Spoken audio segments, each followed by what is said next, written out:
मैं सुपरमैन्स के दरमियान कोई कंपैरिज़न नहीं कर रहा हूँ और ना ही किसी की साइड ले रहा हूँ, लेकिन जब से सुपरमैन पर मूवीज़ बनना शुरू हुई हैं, आप कितनी भी मूवीज़ पीछे वाली उठाकर देखो, उनका कंसर्न ये होता है कि सुपरमैन को और पावरफुल दिखाया जाए, उसका और पावरफुल विलन लाया जाए।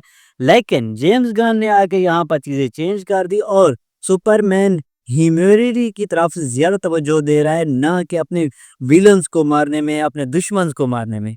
लेकिन यहाँ पर आता है कि ज़ैक स्नाइडर वाला सुपरमैन सबसे ज़्यादा पावरफुल और डार्क क्यों था? जब वो हील होता था धूप से, तो उसे तकलीफ़ क्यों नहीं होती थी? उसे तकलीफ़ होती थी, लेकिन उसकी बर्दाश्त करने की जो पावर थी, वो कुछ ज़्यादा थी, क्योंकि उसको इतना डार्क इस वज़ह से दिखाया गया था क्योंकि इसका जो सामना होने वाला था, उसका दुश्मन शुरू से कोई इंसान नहीं था। हमेशा से वो एलियन से लड़ता आ रहा था, लेकिन उसे खतरे के बारे में पता था और उसे पता था कि डार्क साइड आने वाला है और डार्क साइड ऐसा वैसा कोई विलन नहीं, ना आज तक किसी सुपर हीरो यूनिवर्स में उसके बराबर का कोई विलन दिखाया गया है। जितनी भी मूवीज मार्वल में बन चुकी हैं या फिर डीसी में बन चुकी है या फिर कोई और दूसरी इंडस्ट्री हो जिसमें सुपर हीरोज दिखाए जा रहे हैं, डार्क साइड जितना करप्ट और पावरफुल विलन कहीं पर भी नहीं दिखाया गया था और सुपरमैन का मुकाबला उससे था। जैक स्नाइडर वाला सुपरमैन इस वजह से भी डार्क दिखाया गया है क्योंकि उस लेवल के अगर विलन को आपने मारना है तो आपका हीरो भी उतना तगड़ा होना चाहिए। होता ये है हमेशा कि हीरो तगड़े होते हैं और विलन उनकी बराबरी करने की कोशिश करते हैं, लेकिन सुपरमैन वाले सीन में ये उल्टा था। हमारे पास विलन पहले से ही बहुत ज्यादा पावरफुल था और हम चाह रहे थे कि हमारा जो हीरो है वो उससे ज्यादा पावरफुल हो जाए या फिर उसके मुकाबले का हो जाए, उसके साथ मुकाबला कर सके।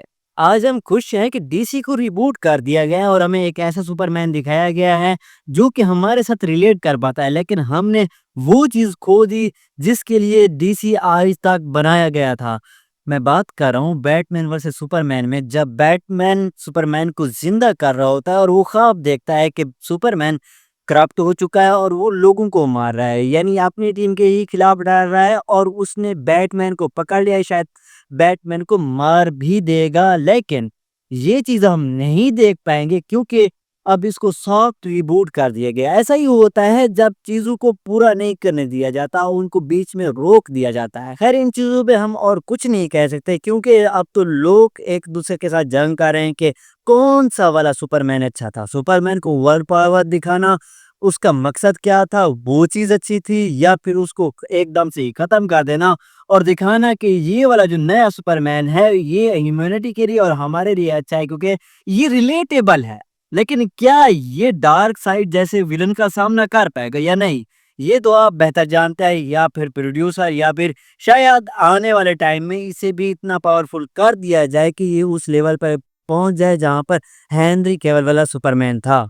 लेकिन एक बात आप लोगों को ज़हन में ज़रूर रखनी चाहिए, जब मैन ऑफ स्टील में हमें दिखाया गया था कि इसका बाप वो अपने आप को कुर्बान कर देता है लोगों को बचाने के लिए और उसकी माँ पर भी कई बार हमला हो चुका है और कुर्बानियां ही इंसान को मजबूत बनाती हैं। शायद इसी वजह से ये वाला सुपरमैन इतना ही पावरफुल था। मुझे नहीं लगता जेम्स गन वाला सुपरमैन किसी की मौत देख पाएगा। मुझे तो लगता है कि अगर इनमें से किसी एक की मौत होगी तो ये बंदा करप्ट हो जाएगा और किसी के हाथ में नहीं आएगा।